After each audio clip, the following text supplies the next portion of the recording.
चला मुलांनो, स्कॉलरशिप परीक्षेला किंवा कोणत्याही स्पर्धा परीक्षेला ह्या घटकावर एक प्रश्न असतोच. पहा काय प्रश्न, दिलेल्या अंकापासून किती संख्या तयार होते. पण जे अंक दिले त्याच्यात शून्य नसणार आहे पहा, तर ही ट्रिक लागू होती. पहा अगोदर आपण काय करू, अंक काय दिले 4, 2 आणि 5, याच्यापासून कशी संख्या तयार करायची ते फक्त मी तुम्हाला सांगते आणि मग तुम्हाला त्यावरची ट्रिक पण सांगते. पहा आता पहा 2 ने सुरू होणारी संख्या पाहू आपण.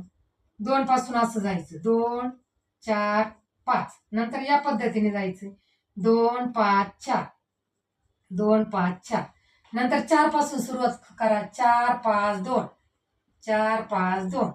आता या बाजूनी या, 4, 2, 5, 4, 2, 5.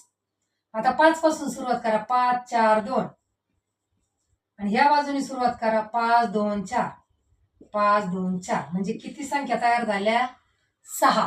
किती संख्या तयार झाल्या, 6. आता या अंक कमी होते, 3च होते म्हणून आपण हे सोडू शकलो. पण खूप जर मोठे अंक दिले तर कसं काढायचं उत्तर, त्याची मी तुम्हाला ट्रिक सांगणार आहे. पहा काय करायचंय, पहा हे जे अंक दिलेले आहेत याला नंबर द्यायचे. पहा 1, 2, 3 काय दिलेत आपण, हे जे अंक आहेत त्याला क्रमांक दिलेत. पहा आणि त्याचा साधा गुणाकार करायचा आहे. पहा बे 6, म्हणजे किती संख्या तयार झाल्या, 6.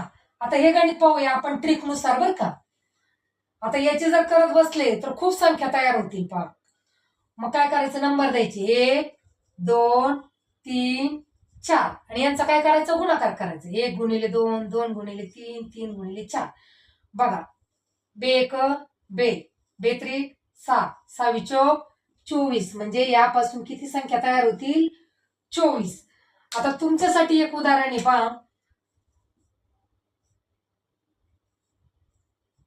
4, 5, 7, 6 आणि 3 यापासून किती संख्या तयार होतील, त्या संख्या तुम्ही ट्रिक नुसार काढायचे आणि कमेंट नक्की करायची.